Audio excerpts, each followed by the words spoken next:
안녕하십니까. 서울의대 통일의학센터 소장 맡고 있는 문진수입니다. 오늘 그 고려의대에서 이렇게 불러주시고 또 보건의료 남북 보건의료 교육을 위해서 헌신하시는 여러 선생님들께서 한 자리에 모이셔서 또 같이 이야기할 기회를 주심에 감사를 드립니다. 저는 이제 저희 아버님이 고대 나오셔가지고요, 고대 화학과 나오셨습니다. 그래서 옛날부터 고려대학이 세상에서 제일 좋은 대학으로 알고 올 때마다 그냥 따뜻한 마음에 느끼며 오게 됩니다. 근데 이제 제가 이제 오늘 주제를 이렇게 말씀 주시면서 굉장히 좋은 주제를 주셔가지고 좀 마음에 또 부담도 좀 되는데요. 왜냐하면 제가 이 차세대 리더십을 위한 생각을 갖게 된 것이, 제가 2001년에 그 통일의학센터를 이제 전임자이신 신희영 교수님이 저한테 이제 맡기실 때 딱 받아보니, 이게 참, 제가 받게 된 연유를 생각해 보니까, 이제 사람이 없구나, 그런 생각이 딱 들게 되더라고요. 그러니까, 신희영 교수님이 옛날에 제가 이제 처음에 전임 강사하고 그럴 때 같이 평양에 그 어린이병원 짓고 할 때 몇 번 다니면서 그때 활발하게 활동하셨던 여러 선생님들이 계셨는데, 돌아보니 그분들은 이제 다 은퇴하시고 다 이제 현장에서 떠나시고 하는 상황이 되었고, 그러고 보니 실제로 현장에서 대북 사업 경험이 있는 이 보건의료 영역에서의 의료인들이 굉장히 부족해졌구나, 그런 생각도 들었고, 특히 의과대학의 이 바쁜 현실 속에서 더욱더 이런 데 관심을 갖는 분들이 적어졌구나 하는 생각을 들었습니다.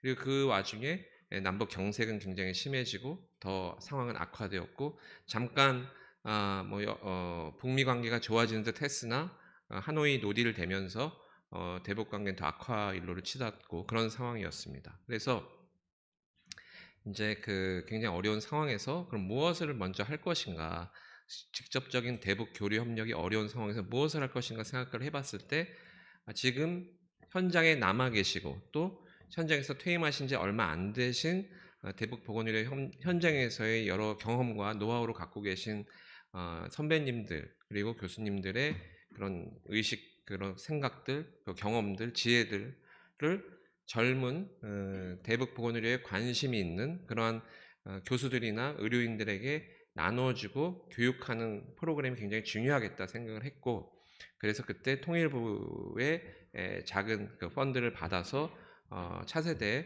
리더십 양성하는 프로그램을 조그맣게 시작을 했었습니다. 그래서 그것이 확대되어서 한반도 보건의료 네트워킹하는 그때 사업도 같이 하셨고, 그때 고대 통일의료원에서 들어오셨었고, 또 그때 여러 네트워킹 국제 세미나 심포지엄도 했던 기억이 납니다. 그래서 오늘 그 경험을 중심으로 말씀을 드리면서 몇 가지 데이터들 보면서 재미있는 시간이 됐으면 좋겠습니다. 그래서 제목을 한반도 보건의료 협력 역량 증진을 위한 통일의료 차세대 전문가 네트워크 형성이라는 제목으로 잡아봤고요.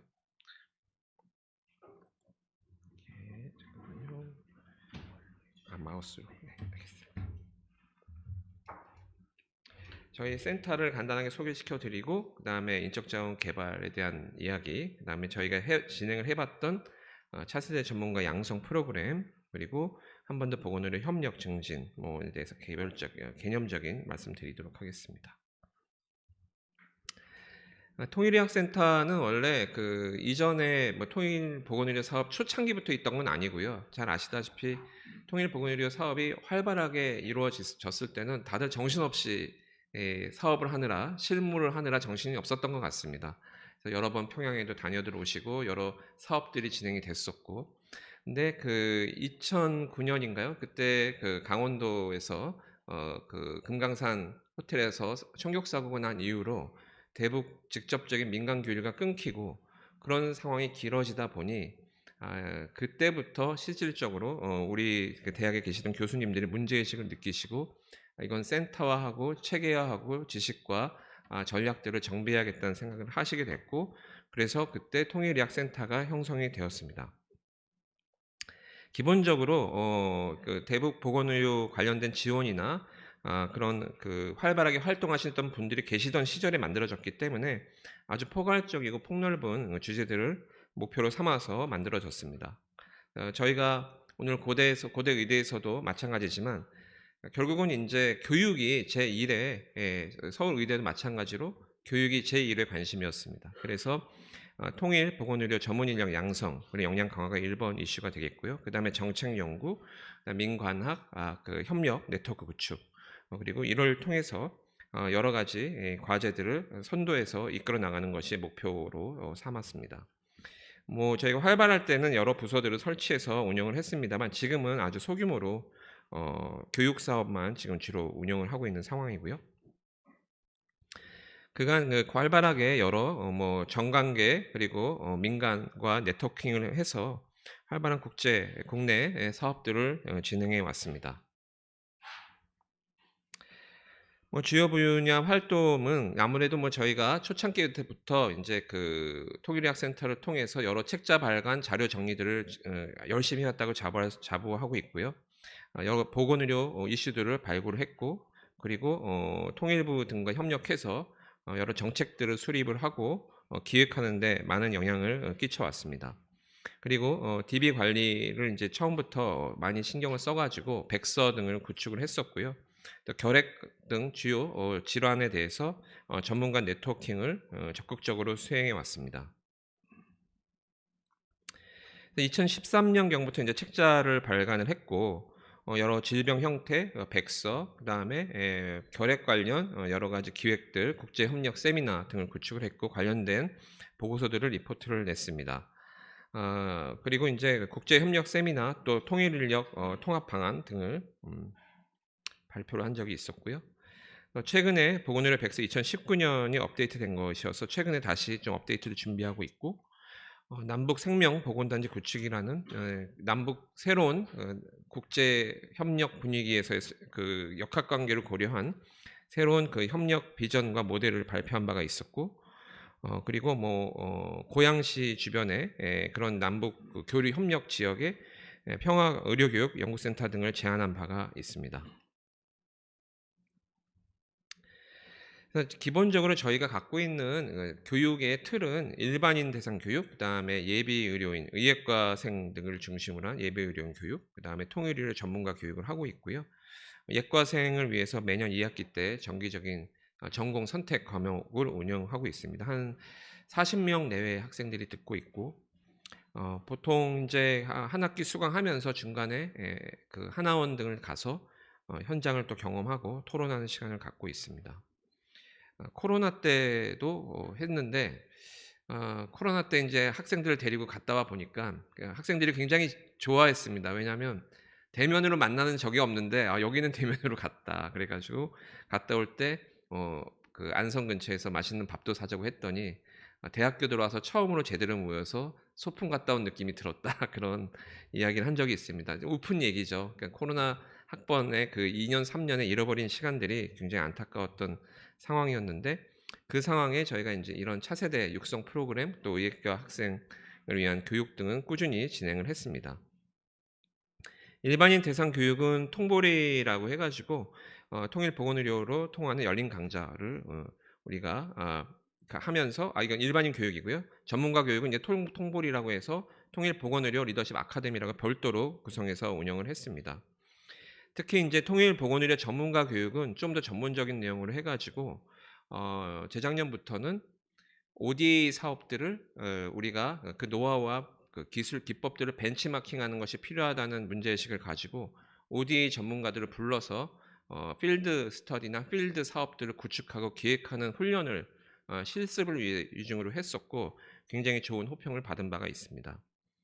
사실 우리가 지금 그 김신곤 교수님 지금 말씀 주셨지만 그 대북 관계나 북한에서의 인식 또 남한에서의 인식이 바뀌는 것이 아 양날의 검이 될 수 있습니다. 좋은 점도 생길 수 있습니다. 대표적으로는 만약에 남한하고 북한이 그 한 나라가 아닌 별개의 국가로서 서로의 인식을 완전히 바꾸고 법과 제도를 정비를 한다면 쉽게 말씀드리면 우리나라 연간 6조의 ODA 예산을 북한에 쓸 수 있습니다. 지금 못 쓰거든요. 그 ODA 예산 자체는 한반도 안에는 쓰지 않게 되어 있기 때문에 우리나라 헌법상 그렇게 되어 있어서 못 쓰고 있는데 그런 부분들이 바뀔 수도 있습니다, 아주 쉽게. 그래서 사실은 인제 그 변하는 국제 환경 또 남북 관계, 북한의 태도 그리고 우리나라의 인식들이 바뀌면서 어떻게 바뀔지 모르겠습니다만 변하는 환경 속에서 그것이 포지티브한 방향으로 바뀔 수 있도록 여러 방면으로 노력을 해야 될 것 같고요. 뭐 제가 보는 한 가지의 관점은 ODA적인 그 국제 보건 의료 협력적인 접근을 어 보다 더 뭐랄까요? 그 공식적으로 할 수 있게 되고 또 ODA 팀의 적극적인 참여를 끌어들일 수 있는 그러한 여건이 되기 때문에 제도나 환경의 변경 그리고 그러한 그 인식의 변화들이 나쁘지만은 않다라고 생각은 하고 있습니다. 지금 그 대북 보건의료 협력이 2010년 이후로는 거의 중단된 상태로 20여 년이 10여 년이 흘렀기 때문에 그 사이에 반면에 ODA 그쪽 영역은 엄청나게 발전을 해서 기법과 기술이 엄청나게 증가되고 인력도 늘어서 많은 차이와 노하우의 그런 그 갭이 발생한 상태입니다. 그래서 그런 부분들이 적극적으로 수용이 되면 좋고 어 북한을 주로 참여하고 북한 보건의료 활동을 했던 팀들이 그러한 노하우를 흡수하고 또 국제 의료 보건의료 활동 하시던 분들이 또 이쪽에 수혈이 되고 하는 것들이 큰 그림에서 보면은 보건의료 북한과의 적극적인 보건의료 협력에 새로운 돌파구가 될 수 있는 기회가 될 수 있다고 생각하고 있습니다.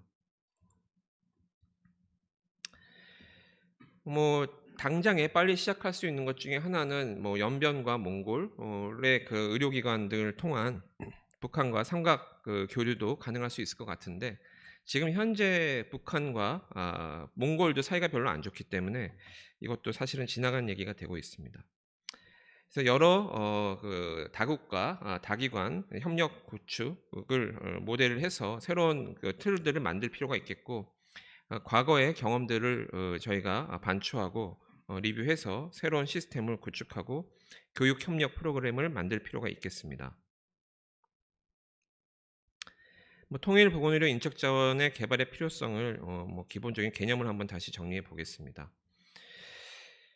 통일의료라는 개념이 이제 2015년에 저희가 그 과목 자체를 통일의료 교과목 만들면서 컨셉을 좀 정리한 바가 있고요. 결국은 인제 이것이 남북의 그 분단 체제가 고착화됨에 따라서 지역, 세대 이념에 따른 통일에 대한 개념을 좀 다시 한번 정리를 하고 통일 의료 개념과 범주를 그때그때 새롭게 업데이트를 해야 될 필요가 있겠습니다. 사실은 그 많은 그 수평적인 또는 수직적인 시계열적으로 볼 때 통일에 대한 인식은 굉장히 다양합니다. 흡수 통일에 대한 생각들, 그다음에 연방제 통일, 또 국가 연합에 대한 기초 통일, 여러 가지 통일에 대한 생각과 관념들이 다르기 때문에 거기에 대한 통일 의료에 대한 생각도 다양하게 펼쳐지는 것이 현실입니다. 하지만 이러한 부분들을 다 아우러서 여러 가지 가능성을 다 염두에 두고 통일 또는 통일 과정에서 일어나는 모든 일들을 포괄하는 보건의료적인 접근 그리고 전문가들의 노력이 필요하고 사실은 많은 의료 부분이 엄청나게 의학이 발전하고 있기 때문에 어 그 항문 그러니까 베드사이드에서의 항문이 현장으로 들어오는 벤치 투 베드사이드의 컨셉이 통일 보건 의료 영역에서도 중요한 개념이라고 생각하고 그러한 부분들을 통일 의료에 끌고 들어오고 통일 의료에 적용하는 그런 노력들을 이 자리에 계신 모든 분들이 해 주셔야 될 것이라고 생각합니다. 통일 의료의 영역적인 개념을 한번 보시면은 남북 관계 주요 관계 쭉 보시면 지금 박정희 시절부터 윤석열 시대까지 쭉 써 놓긴 했지만 개괄적으로 보시면은 아 사실은 2008년 7월에 금강산 피격 사건 이후에 아쿠아일로로 가 있다는 것은 잘 아시겠습니다. 요때 이제 통일의학센터가 만들어지고 통일의료를 연구 그리고 원리, 원칙을 만들어가는 상황이 되겠고 그 전까지는 현장 활동 위주였다고 보시면 되겠습니다. 빠졌네요. 네. 그리고 인적 자원 개발에 대해서 말씀을 드리면 외부 환경 분석, 그다음에 내부 환경 분석 분석을 통해 가지고 여러 가지 전략을 수립을 해야 되겠습니다. 그래서 외부 환경에는 기본적인 통일 의료 인력의 니즈를 한번 볼 필요가 있는데, 과거 10년 동안에는 실제로 니즈도 별로 없었다고 볼 수가 있겠고요. 실제 교류 협력이 굉장히 적었기 때문에. 그래서 헤드쿼터로 경험을 많이 하고 계신 여러 교수님들 위주로 논의가 진행이 되었고, 또 대북 북민협 같이 북한과 여러 보건의료 협력을 하던 민간 단체의 경험이 많으신 분들을 중심으로 해서 전략과 교육과 그런 사업들이 주로 이루어져 왔습니다. 내부적으로도 이러한 커리큘럼이 과거와 같은 방식으로 단순 주입식으로 되지는 않고요. 저희가 지금 그 통보리 아카데미를 진행하면서 느낀 것은 소그룹 모임, 그 다음에 실습 이런 부분에 대한 니즈가 굉장히 높아서 그러한 부분들을 교육에 잘 포함해 넣는 것이 이 통일보건의료 교육 사업에도 굉장히 중요한 포인트가 된다라고 말씀드릴 수 있겠습니다. 이건 이제 제가 느꼈던 문제의식인데, 우리나라 사회에서 제가 지금 과거에 2002년부터 2008년 사이에 평양에 몇 번 갔다 왔습니다. 저도 거기 어린이병원, 어깨동무 어린이병원, 평양의대 어린이병원 지을 때 참여를 했었는데, 그러한 부분들을 돌아볼 때 그 이후에 여기에 대한 이슈, 환기가 되지 않고 보건의료, 우리 의과대학의 여러 분위기들이 완전히 잊혀진 영역으로 되어 있어서, 사실은 한반도 보건의료 협력 필요성에 대한 사회적인 어웨어니스, 사회적인 관심을 끌어올리는 것 자체가 일본으로 중요하다고 생각이 들었습니다. 여러 가지 당위가 있지만 그 당위만 갖고는 되지 않고 실제적인 니즈가 필요하고 여러 가지 펀딩이 필요한 것이죠. 그런 상황에서 2008년 9년 이후에 북한의 핵실험이 계속 반복되는 상황이 이어지면서 유엔 안보리 제재가 강화되고 실제적인 교류 협력이 줄어드는 그런 위축되는 상황에서는 점점 현장에서와 괴리가 되고 참여자들이 멀어지고 줄어드는 상황이 될 수밖에 없었습니다. 그래서 많은 민간에서의 그런 참여들도 줄어들고, 심지어 백신과 기본적인 농업 생산물 공급이나 지원들도 줄어드는 상황이 되었고, 이런 상황에서는 젊은 분들이 관심을 갖기 어려운 상황이 되었다고 보겠습니다. 이건 통계들인데요. 여러 지표들이나 데이터를 보시더라도 최근에 급격히 그 지원과 참여가 줄었다는 것을 보실 수가 있습니다. 반면에 이제 저희가 우리나라가 이제 펀드가 없는 건 아니고 남북 협력 기금이 쌓여져 있죠. 그래서 지금 현재 쌓여져 있는 비용에 비해서는 아주 소규모로만 집행을 하고 있는 상황이고, 가장 많이 쓰인 것은 개성공단 남북 경제협력에서 가장 많이 사용됐었고, 일부 정책, 그다음 교류, 인도적 문제 해결에 사용되었습니다. 95년부터 2003년까지 대북 지원 총액이 한 3조 정도 되고, 보건의료 분야는 꾸준히 소규모로 이루어져 왔다라고 평가할 수가 있겠습니다. 하지만 이제 기억하셔야 될 것은 상당 부분은 국제기구를 통해서 했다. 그러니까 직접적인 교류는 굉장히 점점 제한되어 온 것이 사실이고, 2023년, 2024년 계속 감소하는 추세였다라고 말씀드릴 수 있겠습니다. 그래서 이러한 상황에서 중요한 것은 그럼에도 불구하고 코로나 상황에서 드러난 것과 같이 북한 바로 인접 국가로서 북한에서의 코비드 19 아웃브레이크나 통제되지 않는 상황은 우리나라에서도 관심을 많이 갖게 되고 걱정하는 그러한 보건의료 문제라고 할 수가 있겠고, 모든 국민들이 경험했던 바입니다. 그래서 여러 가지 상황이 있을 때, 예를 들면 말라리아라든지 아니면 아프리카 돼지열병이 북에서부터 야생 동물로부터 넘어온다든지 하는 그러한 보건의료적인 이슈들이 부각이 될 때, 이것이 한반도 안에서의 문제구나 하는 인식들을 국민들이 하게 되고, 또 의료인들도 마찬가지로 그러한 이슈들을 그러한 뉴스를 통해서만 접근을 하게 되는 그런 상황입니다. 따라서 이러한 상황에서는 어떠한 문제가 있느냐, 저희가 리뷰를 해보시면 과거 2002년, 2003년을 돌아보시면 어떤 상황에서 보건의료 협력이 갑자기 하게 되었을 때 과연 누가 어떠한 아이디어를 갖고 북한과 협력을 하고, 또 대규모로 많은 의료인이 필요할 때 과연 대규모로 의료 인력을 동원할 수 있을 것인지, 의료기관이 동원이 될 것인지 걱정은 안 할 수가 없습니다. 그래서 2008년부터 교류협력이 단절이 되고 우리 의료 이 분야의 많은 분들이 북한 의료, 대북 보건의료 협력에 대한 기억이 희미해지고 그리고 협력에 대한 니즈에 대한 필요를 거의 느끼지 못하는 시점이 되어 왔다고 느꼈고 따라서 이러한 부분들은 전 세대를 통합하는 특히 차세대 전문가들을 육성함으로써 전략적으로 우리나라의 보건의료 분야의 대북 보건의료 협력 또는 대북 보건의료를 개선할 수 있는 전문가를 키울 필요가 있겠다는 당위가 생긴다고 말씀드릴 수 있겠습니다.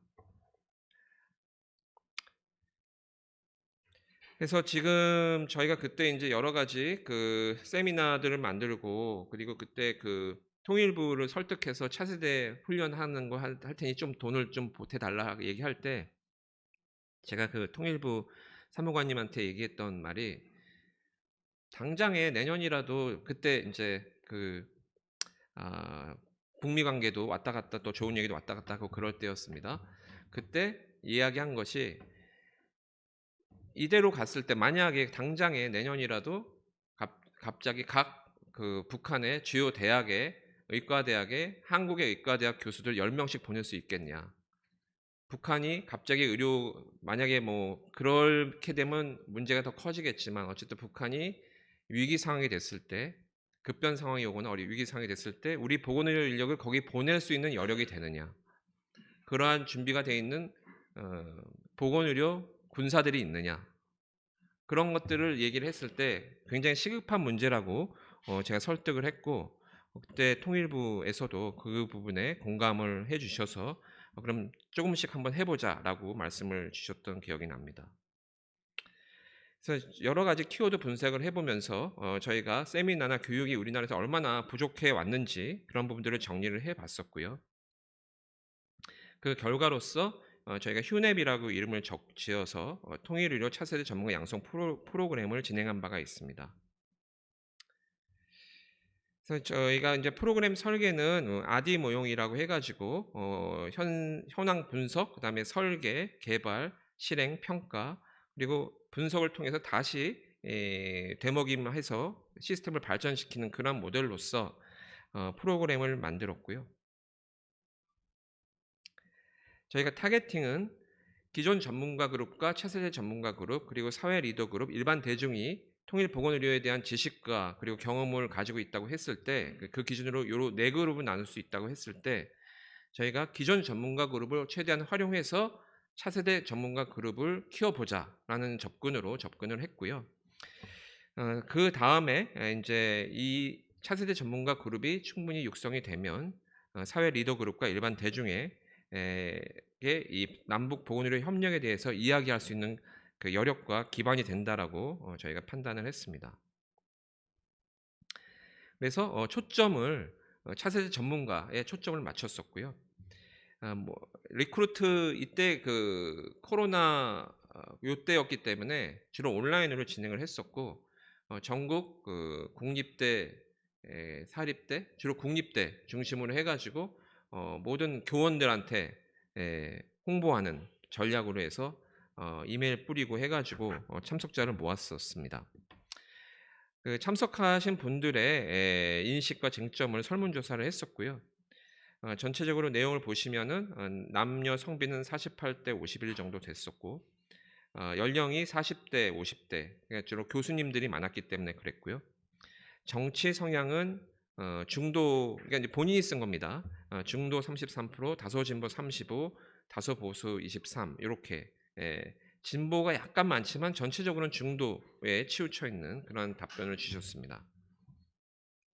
보건의료 관련 연구나 사업 참여 경험이 없는 분들이 71% 정도 됐고 전공은 임상의학이 52%, 나머지 간호, 보건, 기타 분야가 있었습니다. 전국에 뿌렸는데 강원에서는 별로 참석 안 하셨고요. 나머지는 전국 각 주요 시도에서 골고루 참석을 해주셨습니다. 기본적으로 여기에 관심 있어서 그 홍보를 해서 들어오신 분들의 반응이 통일보건의료, 한반도 보건의료 협력에 대해서 들어본 적이 있다 없다 했을 때 있다고 하신 분들이 그래도 80% 정도가 됐습니다. 여기에 관심이 있어서 오셨다는 얘기고요. 그리고 한반도 보건의료에 관심이 있으십니까? 질문에 대해서 매우 관심 있다 66.7, 어느 정도가 30%에서 대부분 관심이 있어서 여기 본인의 개인의 관심이 있어서 들어왔다는 것을 알 수가 있습니다. 그리고 인제 이분들한테 한반도 보건의료 협력 정책에 있어서 가장 필요한 것이 무엇이라고 생각하십니까? 했을 때 정책 수립 과정에서의 국민과의 통합, 공동 설계 집행이 중요하고 북한과의 소통이 중요하고 또 데이터에 기반한 정책이 중요하다라고 답변을 주셨고요. 가장 필요한 것이 무엇입니까? 2순위는 북한과의 소통, 공감대 형성, 그리고 국내 한반도 보건의료 협력 기관 간의 소통으로 답변을 주셨습니다. 정책 순위에 대해서 가중치를 요 1, 2 두 가지에 대해서 가중치를 보여서 정리를 한 결과는 북한과의 소통이 가장 중요하다라고 답변을 주셨습니다. 그리고 여기에 참여하신 분들이 참여 동기에 대해서 물어봤는데요. 과거에 이러한 네트워킹 목적에 참여한 적이 있으십니까에 대한 질문에는 없다가 66.7%, 참여 기회가 아마 거의 없었겠죠, 사실은 그간에. 그리고 참여한 적이 있으시다면 다음 중 어떤 모임에 해당합니까 했을 때 있는 분의 경우에는 연속성 있는 교육 프로그램이 38%, 그리고 일회성 세미나나 컨퍼런스가 23% 답변을 주셨습니다.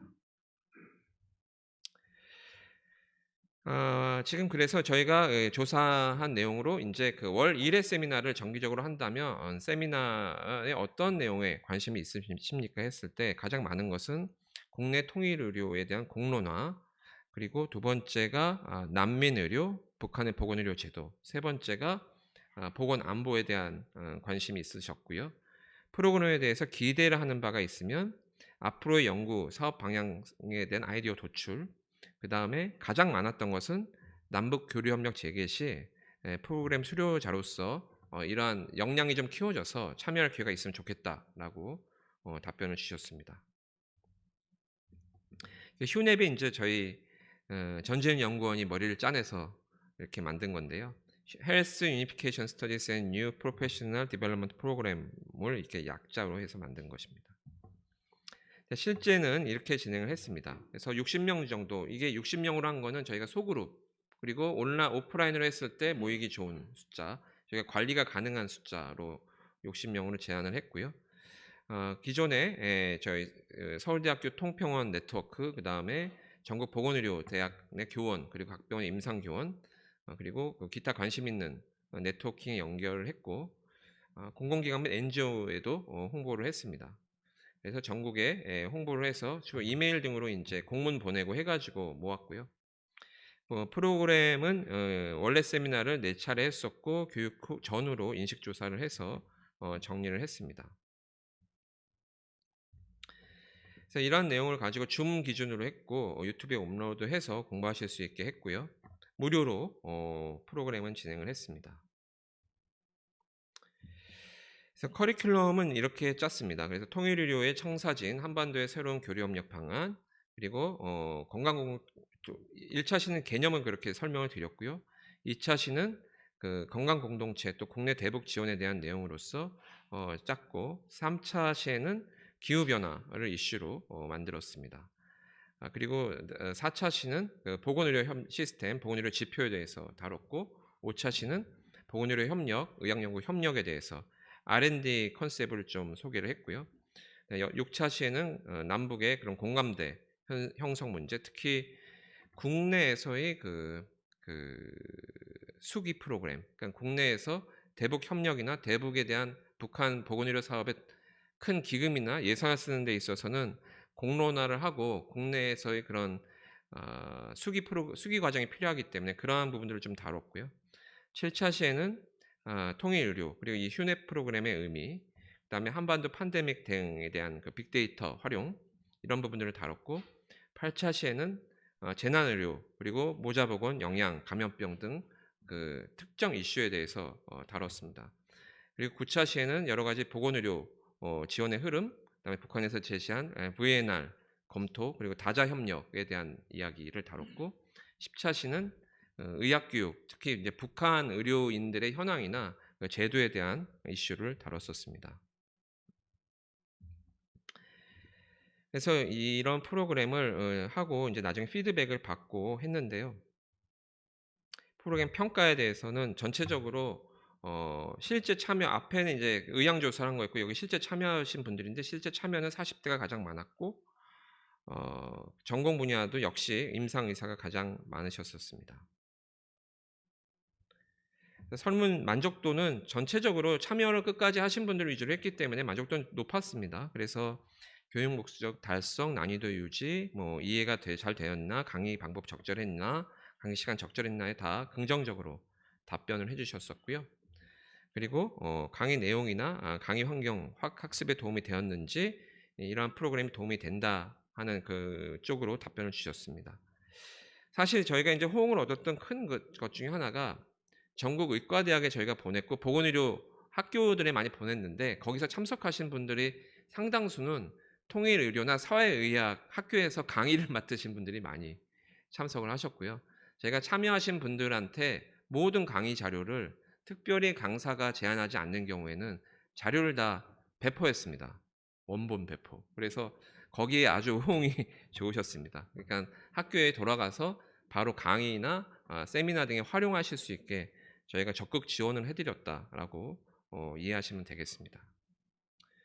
전반적으로 평가도 굉장히 높았고요. 높은 점수를 주셨고 협력 역량 증진과 전문인 교육에 대해서 말씀드리겠습니다. 프로그램 전후의 인식 변화가 굉장히 재밌습니다. 그래서 향후 보건의료 협력을 위해서 남한에서 남북 협력 기금 등의 재정을 적극적으로 운영하는 것에 대해서 어떻게 생각하십니까? 이제 교육 전과 후를 비교를 해봤는데요. 반드시 필요하다는 오히려 약간 줄었고 경우에 따라 필요하다는 더 많이 늘었습니다. 그리고 요것도 재밌습니다. 한반도 보건의료 협력을 위해 현재 남한에서 실시하는 국민건강보험공단의 우리 국민보험 의료보험 재원을 북한 주민에도 활용하는 것에 대해서 어떻게 생각하십니까? 놀랍게도 사실은 참여자의 한 절반 정도만 교육 전에 물론 여기엔 관심 많으셔서 오신 분들임에도 불구하고 의료보험 지원을 쓰는 데 있어서 찬성하시는 분이 한 50% 정도 됐었는데요. 교육 이후에 한 7, 80%까지 올라갔습니다. 북한의 현황과 북한 보건의료의 현실, 여러 가지 전략 그런 내용들을 같이 공부하고 하니까 우리나라 국민건강보험공단, 우리 국민보험의 의료보험 재원을 쓰는 데 있어서 동의율이 상당히 많이 올라갔다는 것을 아실 수가 있습니다. 반드시 필요하다는 분은 100% 증가했습니다. 11.5에서 거의 23.1%로.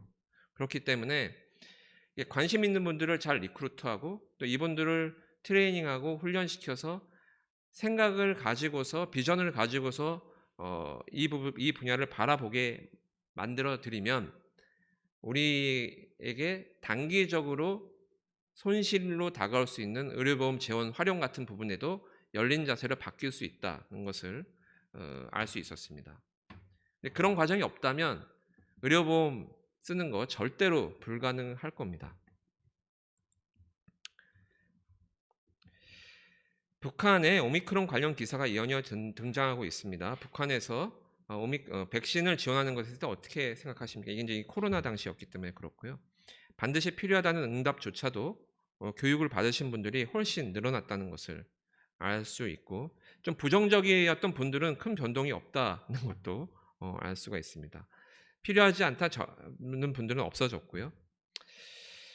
그리고 북한에서 남한이 충분히 공급이 안 되는 상황에서 지원하는 것에 대해서는 어떻게 생각하십니까에 대해선 좀 부정적인 분들이 많았습니다. 50%가 좀 안 되는 경우만 지원하자는 의견이었는데 이 교육 이후에는 거의 80% 가까이 지원하는 쪽으로 태도가 바뀌셨습니다.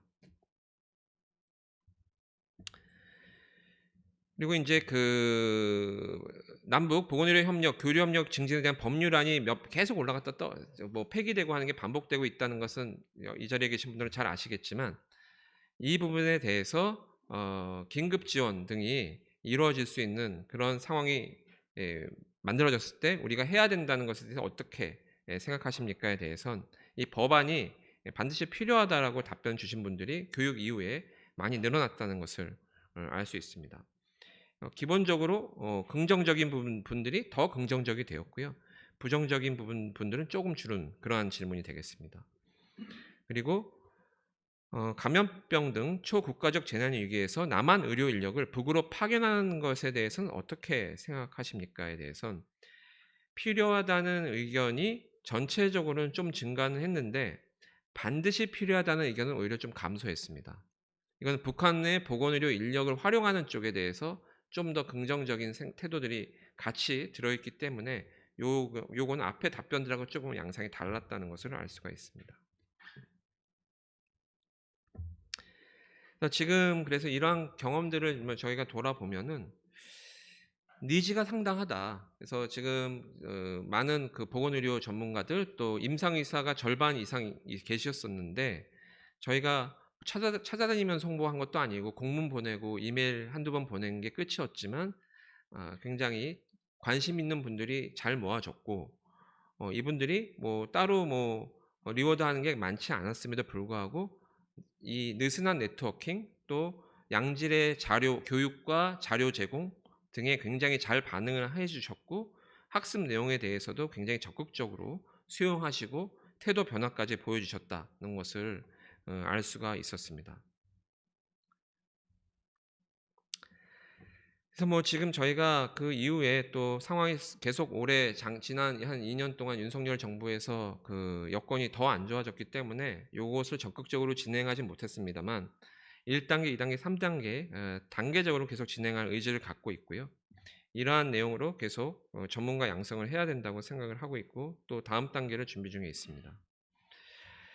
지금 현재로서는 범위를 확장하고 지금 기존에 했던 프로그램을 바탕으로 해서 이런 내용들을 더 확대하고 또 전문가들을 좀 더 다양한 레벨의 전문가들 특히 사실은 현장에서 나중에 대북 보건의료 사업에 투입될 수 있는 실력 있고 능력 있고 또 야망이 있는 젊은 의사들이 관심을 갖고 들어올 수 있는 기회들과 좋은 퀄리티의 내용을 제공해야 된다고 생각합니다. 네, 준비한 내용 여기까지입니다.